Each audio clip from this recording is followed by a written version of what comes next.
الحمد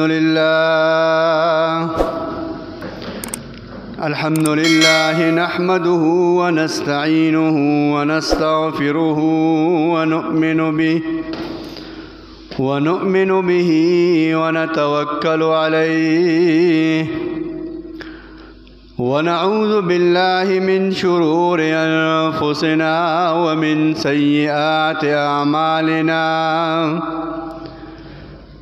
من يهده الله فلا مضل له ومن يضلله فلا هادي له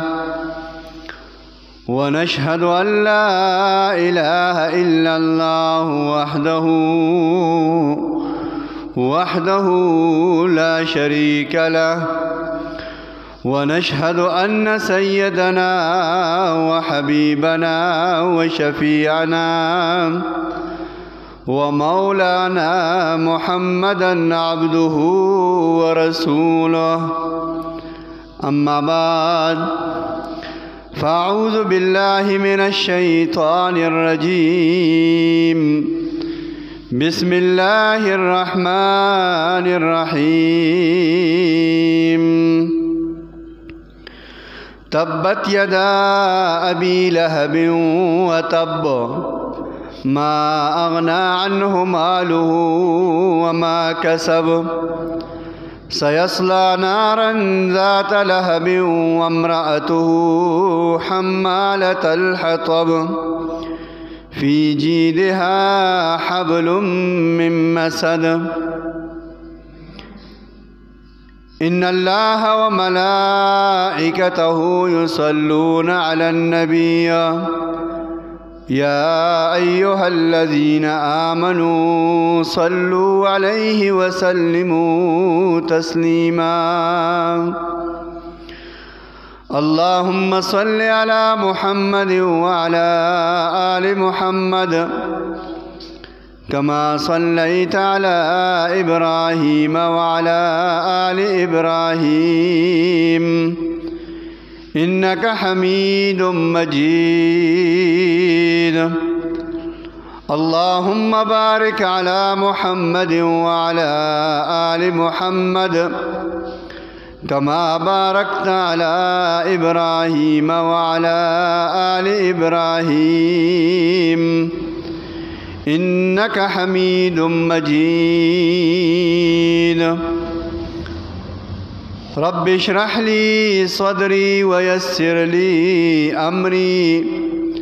واحلل عقدة من لساني يفقه قولي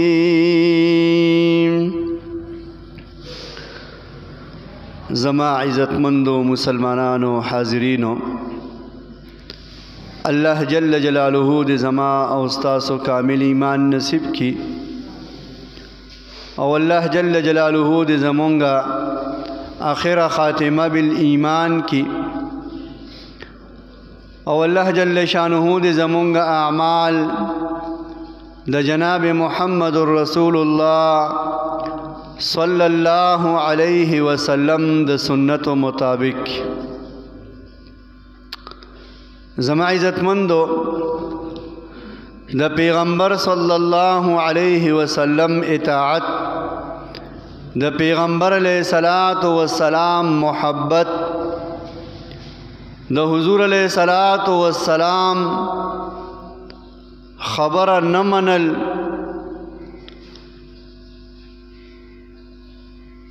دا اللہ جل جلالہ پنیز باندے معیار دے دا اعمالو کسوک دا پیغمبر اطاعت کئی نو دے دا اللہ اطاعت کون کے دے او کسوک دا پیغمبر علیہ السلام اطاعت نکئی محبت نکئی دے دا اللہ سر محبت کون کے و اطاعت کون کے نہ دے دا دی وجہ زما عزت مندو منگو تاسو با پا ہر معاملہ کے پا عباداتو کے او پا معاملاتو کے دا جناب رسول اللہ صلی اللہ علیہ وسلم اطاعت و محبت تگورو چې دې ځای کې د پیغمبر علیه الصلاۃ والسلام طریقه څه ده او حکم څه دی. ځکه زما عزتمندو مونږ او تاسو د صحابو ژوند ته وګورو چې صحابو د پیغمبر علیه السلام اطاعت او محبت اختیار کړو نو الله کامیاب کړو په دنیا کې هم په آخرت کې هم. او چې کوم خلکو د پیغمبر مخالفت وکړو د هغه ګستاخی وکړله الله ناکام کړو په دنیا کې هم او په آخرت کې هم. حضرت عثمان غنی رضی اللہ تعالیٰ عنہ نوم مونږ او تاسو اورېدلې دي. پیغمبر علیہ الصلوۃ والسلام تعالی نبوت هم نه دی ملو شوی. د هغه وخت واقعا ده عثمان غنی رضی اللہ تعالیٰ عنہ ته ذو النورین ویل کیږي. په مخ د ځمکه باندې د کله نه چې دنیا جوړه شوې ده تر قیامته پورې داسې انسان نه راغلی دی او نه به راشي چې د هغه په نکاح کې د یو پیغمبر دوه لوریانې راغلي. دا صرف واحد شخصیت عثمان رضی اللہ تعالیٰ عنہ دی چې د هغه په نکاح کې د محمد رسول الله صلی الله علیه وسلم دوه لوریانې په نکاح کې وې. حضرت رقیہ رضی اللہ تعالیٰ عنہا او حضرت ام کلثوم رضی اللہ تعالیٰ عنہا. او داغی د نکاح د عثمان رضی اللہ تعالیٰ عنہ سره چې اول رقیہ په نکاح کې وا بیا هغه وفات شوه. ام کلثوم په نکاح کې راله. دا د پیغمبر علیه الصلاۃ والسلام د هغې سره کمال محبت او د هغې د پیغمبر علیه السلام سره کمال محبت. ابو بکر رضی اللہ تعالیٰ عنہ دا واقعہ بیانئی وی آغا زمانہ دا چې پیغمبر علیہ السلام تعالی نبوتم نه دی ملو شوی. پیغمبر علیہ السلام لا پیغمبر شوی نه دی. عثمان غنی رضی اللہ تعالی عنہ ما ته وی چې ابو بکر تا ته یو خبره کول غواړم خوله مې نه جوړیږي چې څنګه درته ووایم. سو وخت کې ملاقات کو کینو تا سره مې سکار دی. ابو بکر رضی اللہ تعالیٰ عنہ فرمائی ما ورته وی چې ټیک د کې بنو سو وخت کې خبرې ووک ټایم مقرر ک په هغه ټایم باندې زما او د ملاقات شو. د ما ته وی چې یاره تا سره یو خبره کوم یو مشوره د سره کوم خوله مې نه جوړیږي چې څه کول پکار دی ماله. ابو بکر رضی اللہ تعالیٰ عنہ ډیر هوښیار دا د مسلمانۍ نه مخکې خبرې دي نه پیغمبري و او نه مسلمانی و.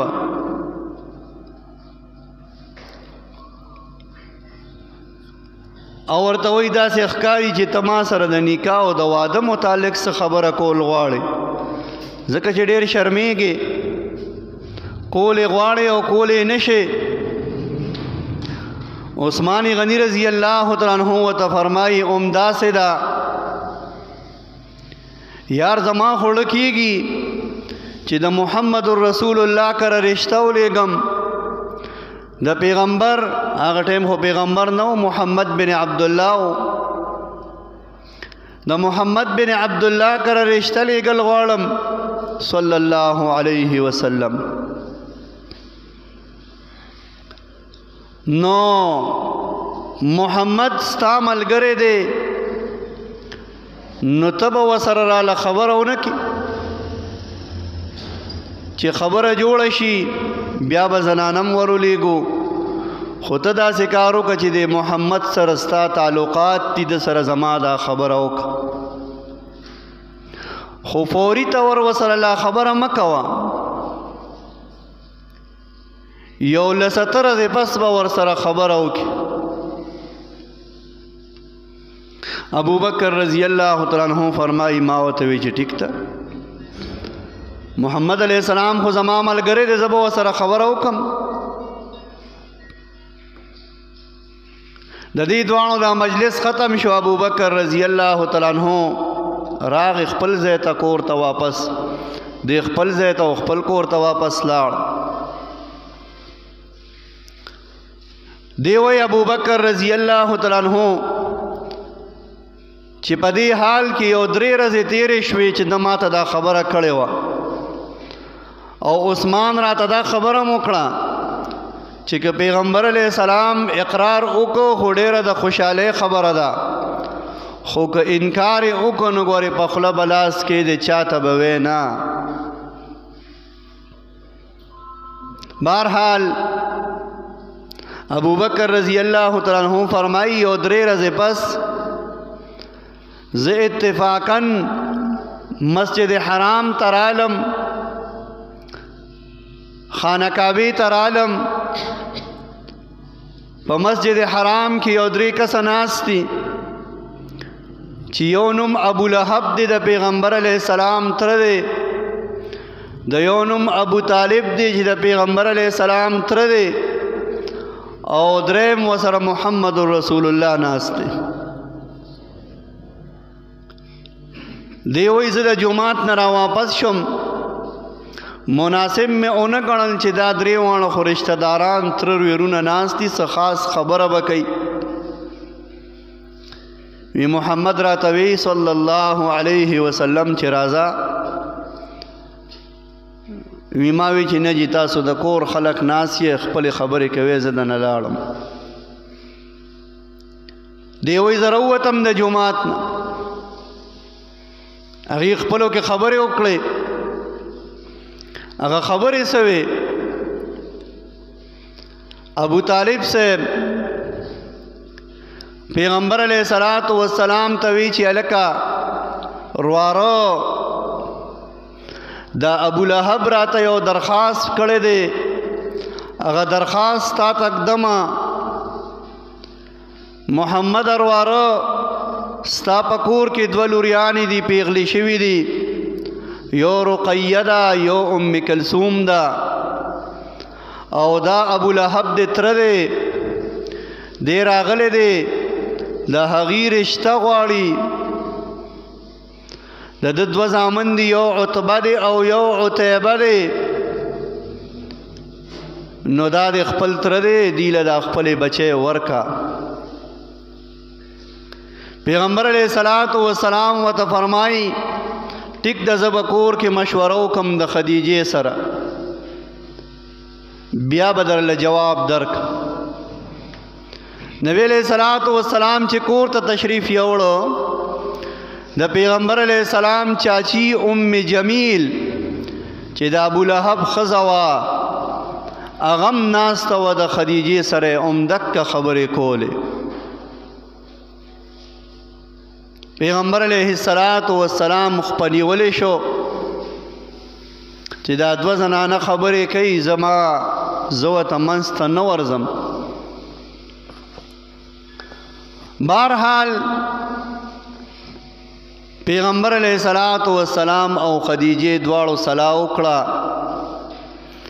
او دا لوریانې یې دواړه د ابو لهب دواړه زامنو ته کویدن کړه عثمان غنی قصه په ځای پاتې شو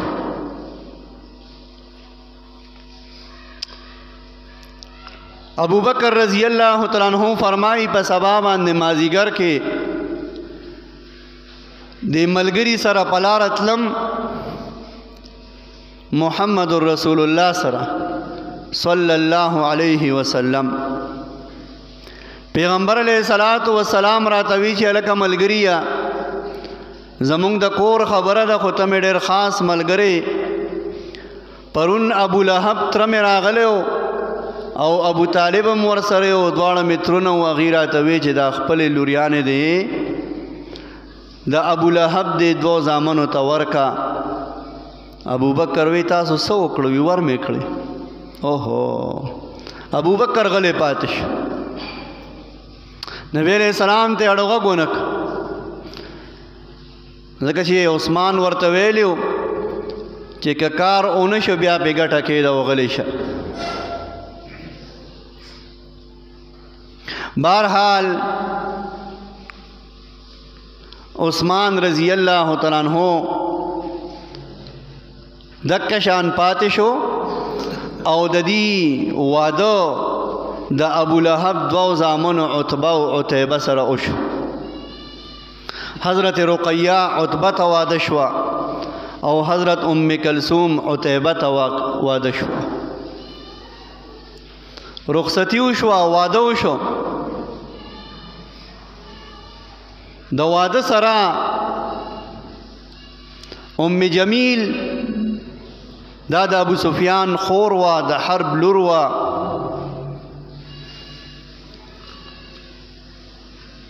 د انګیندو او د خواخې ترمنځ اختلافات راغله ام جمیل داسې خواخې وه چې دا انګیندې به یې تنګولې پریشانه کولې به دی به کله ناکله رالی پیغمبر علیه السلام ته به ووي چې زمونږ دا خواښې مونږ ډېر تنګوي پریشانه کوي پیغمبر علیه السلام به ورته تسلي ورکړه چې خیر دی خاوند خو د سره سم دی که نه سخر د سره سم دی دې سره ګزاره کوي خواښ هم د مشره ده یو غټ سبق پکې زمونږ دپاره پروت دی بہرحال وخت تیریده د دې د واده لا کال نو شوی چې پیغمبر علیه السلام باندې وحی راله او نبوت ورته میلاو شو نبی علیه السلام ته پیغمبري میلاو شوه وانذر عشیرتک الاقربین پیغمبر علیہ السلام باندې آیاتونه نازل شو اے پیغمبر علیہ السلام د ټولو نه اول د خپل خپلوان د الله نه ویروا او خپل رسالت ورته بیان ک پیغمبر علیہ السلام اعلان وکړو خپل رشتہ دارانو ته دعوت ورکړو رشتہ داران رال مشهوره واقعه د تاسو اوریدلې ده پیغمبر علیہ السلام وته د اسلام دعوت ورکړي خلکو انکار وکړو دک ابو لهب د پیغمبر علیہ السلام تر هم موجود دی د پیغمبر علیہ السلام ته کنځلې وکړې بد ردی ورته وې ګستاخي وکړله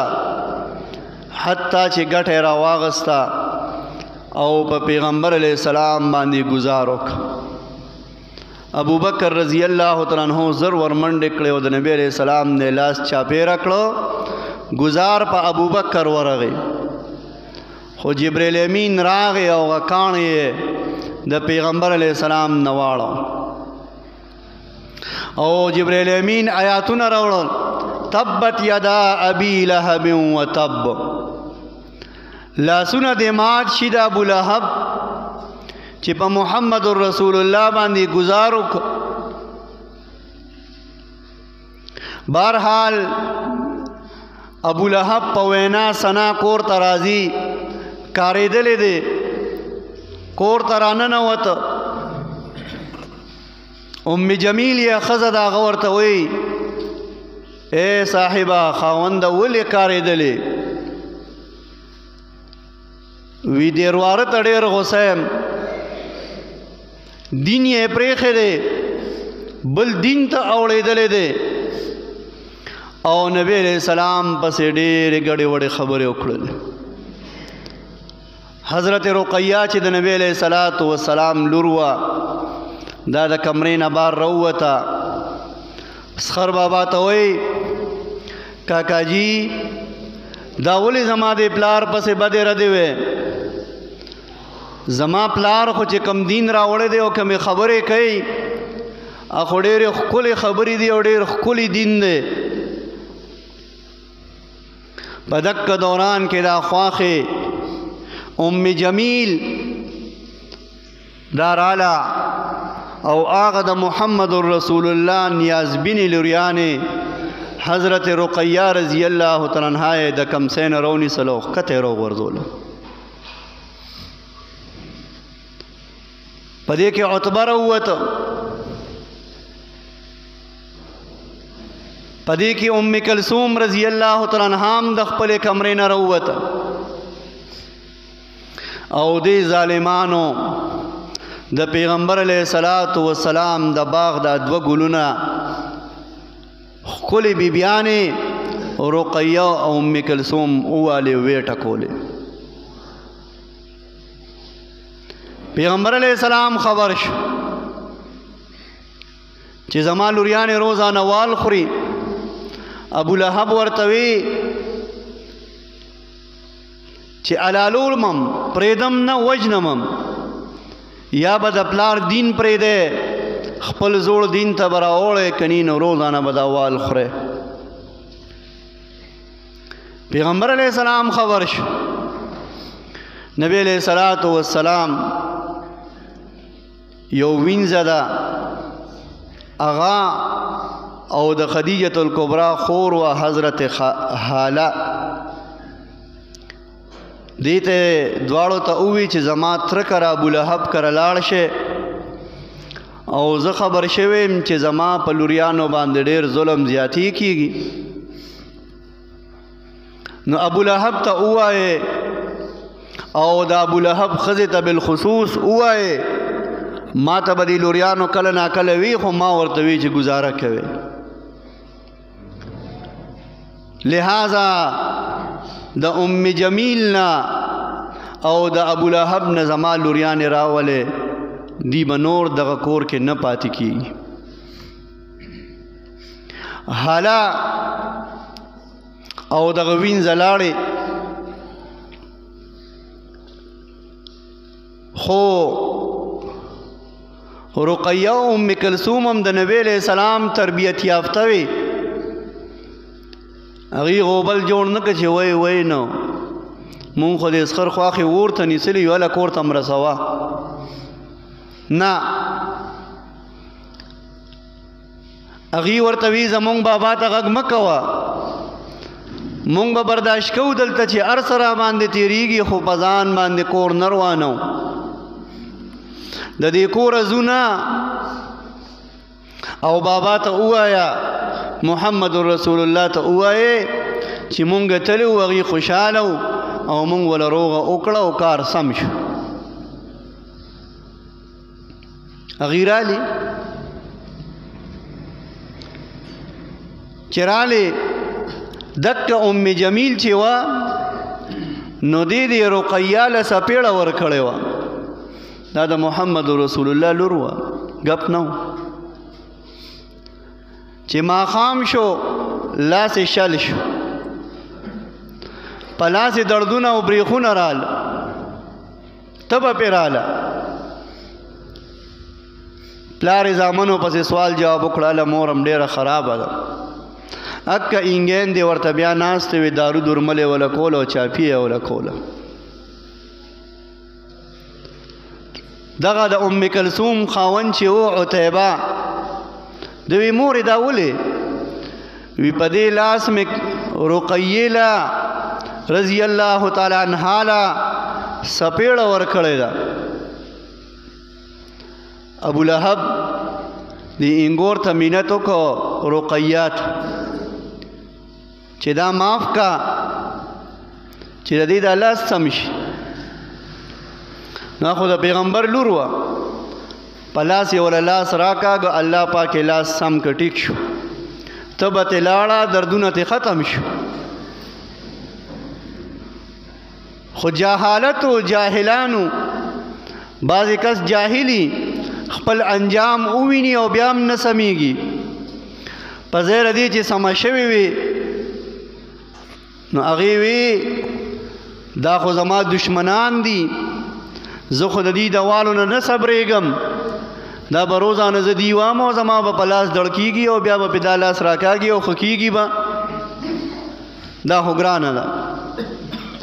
بچو ته وی دې دواړو لوریانو لم طلاق ورکې دی به نور زما په کور کې نه اوسېږي اکه عتیبه او عتبه ظالمان د ابولهب زامن راله دواړه لوریانې را روانې کړې او پیغمبر علیه السلام کرې راوست دواړو خپلې ښځې راوست او دکه عتیبه نوره ګستاخي دا وکړه چې د پیغمبر علیه السلام په مخ باندې لاړې توکړلې کنځلې او ګستاخي یې وکړه او د پیغمبر علیه السلام پړوان دی خپلې ښځې له یعنې د محمد رسول الله لور له طلاق ورکړه نبی علیه السلام زړه ډېر ودردېده او خیرې یې وکړې وی اے عتیبه الله دې په سپو مات کا الله دې په سپو اخرولې کا چې سپي دې مات کی او خلق دې تماشا وکړي بہرحال دی خو روت بیا ځان لوگ د واقعا د ټیم هم نشته دی الله جل جلاله اومکه شان وکړم مزید واقعا به بیا را روانه جمعه کې ووایو غرض او مقصد مې دا او زما عزتمندو چې چا د محمد رسول الله اتباع کړې ده چا د محمد رسول الله سره محبت کړی دی داغه آل سره او داغه بچو سره د هغه صحابو سره محبت او اطاعت کړی دی الله جل شانه په دنیا او آخرت کې کامیاب کړی دی او چې چا داغي آل سره داغي اهل و عیال سره او داغي صحابو سره او د پیغمبر علیه الصلاۃ والسلام سره مخالفت کړی دی دا هغې د دین نه مخالف او خلاف ژوند تیر کړی دی الله جل شانه په دنیا او آخرت کې تباه کړی دی الله جل جلاله زمونږ او ستاسو ژوند هغه د رسول الله صلی الله علیه وسلم د اطاعت او د پیغمبر علیه الصلاۃ والسلام په محبت کې د اهل بیت او د صحابه کرام